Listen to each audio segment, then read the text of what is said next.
Olá, meus irmãos, tudo bem? Continuando aqui nossa série de devocionais no Evangelho de Marcos, hoje faremos uma breve reflexão sobre o capítulo 3, dos versos 20 a 30. Então, farei agora a leitura dessa passagem e, na sequência, nós conversaremos. Então, a palavra do Senhor diz assim: Então ele foi para casa. Não obstante, a multidão afluiu de novo, de tal modo que nem podiam comer. E quando os parentes de Jesus ouviram isto, saíram para o prender, porque diziam: está fora de si. Os escribas que haviam descido de Jerusalém diziam: ele está possesso de Beelzebu, e é pelo maioral dos demônios que expele os demônios. Então, convocando-os, Jesus lhes disse por meio de parábolas: Como pode Satanás expelir a Satanás? Se um reino estiver dividido contra si mesmo, tal reino não pode subsistir. Se uma casa estiver dividida contra si mesma, tal casa não poderá subsistir. Se, pois, Satanás se levantou contra si mesmo e está dividido, não pode subsistir, mas perece. Ninguém pode entrar na casa do valente para roubar-lhe os bens sem primeiro amarrá-lo, e só então lhe saqueará a casa. Em verdade vos digo que tudo será perdoado aos filhos dos homens, os pecados e as blasfêmias que proferirem. Mas aquele que blasfemar contra o Espírito Santo não tem perdão para sempre, visto que é réu de pecado eterno. Isto porque diziam: está possesso de um espírito imundo. Então essa passagem ela acontece imediatamente após aquele evento, né, da cura do homem da mão ressequida.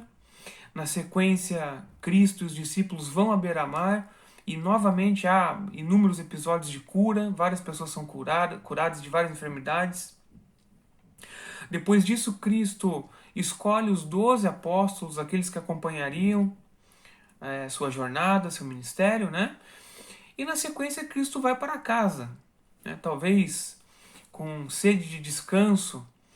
E o que acontece que nós vemos aqui nessa passagem é que a multidão, mais uma vez, vai ao seu encontro.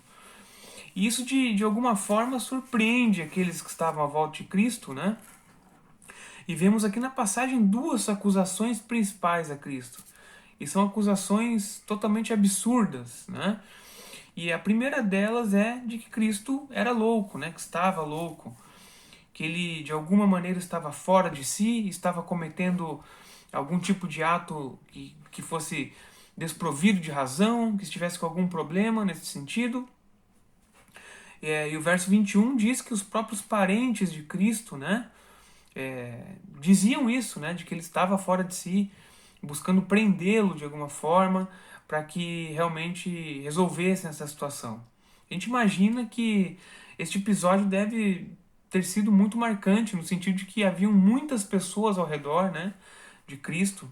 É dito que ele nem mesmo conseguia comer, né? Então, realmente, o primeiro ponto é que a sua própria família pensava que ele estava louco. E a segunda acusação a Cristo aqui, que nós vemos numa leitura geral, né, é de que ele estava possuído pelo demônio. E essa é uma acusação muito mais grave, né, do que a anterior, uma acusação feita pelos escribas, como vemos aqui. E é necessário que a gente se debruce sobre essa parte, sobre este ponto específico, porque nós vemos aqui no final da passagem, lá no verso 29, né, e 30, que Cristo fala acerca da blasfêmia, né, do pecado da blasfêmia contra o Espírito Santo, colocando este pecado de uma forma especial como algo imperdoável, né? Então Cristo diz de maneira muito clara de que todos os outros pecados têm perdão, né? E outras blasfêmias, né? Ele coloca aqui também, né? Proferidas são perdoadas, podem ser perdoadas, mas esta blasfêmia contra o Espírito Santo, ela não tem perdão. Ela realmente é um pecado para a morte. Então nós precisamos olhar isso com um pouco mais de calma, né? E pensarmos da seguinte forma: primeiro, quem estava, né, dizendo que Cristo era possuído pelo demônio eram aqueles homens, aqueles escribas, que mais uma vez buscavam aqui, né, atacar Cristo das formas mais covardes possíveis, né? E justamente isso é o que acontece aqui, né? Por isso é uma blasfêmia contra o Espírito Santo. Porque Cristo vinha de um histórico em que ele havia curado pessoas, ele havia falado, né, como o Messias, dizendo aqui ele viera. Então, de fato, essa verdade, ela era uma verdade que havia sido lançada. Era algo capaz de ser racionalizado por todos aqueles que estavam ouvindo a mensagem de Cristo, né? Então, isso traz um tom muito mais sério, né, a essa acusação de que Cristo estava possuído por demônios. Porque não se tratava de algo, é, de uma falha, de um erro daqueles homens, no sentido de que não haviam compreendido muito bem o que Cristo estava trazendo, né? O que ele carregava consigo, qual era a sua mensagem, quem era aquele homem, né? Não se tratava disso. Se tratava de fato, né, de uma acusação feita por homens que estavam com a perversidade, né, contaminando seus corações. Então era isso que acontecia. Aqueles homens, quando dizem que Cristo estava possuído pelos demônios, quando dizem que Cristo era um demônio maior, né, que expelia os demônios por conta dele ser um demônio acima daqueles outros demônios, né? Olha que mensagem absurda que eles estão falando, né? Mas eles faziam isso de forma consciente, de forma racional, né, de maneira deliberada, totalmente intencional.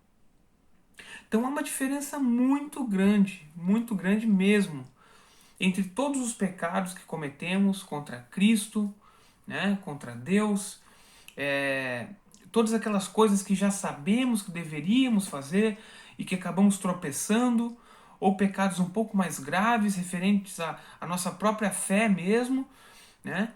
E tudo isso é muito diferente, porque o crente, de fato, ele sente o arrependimento em seu coração.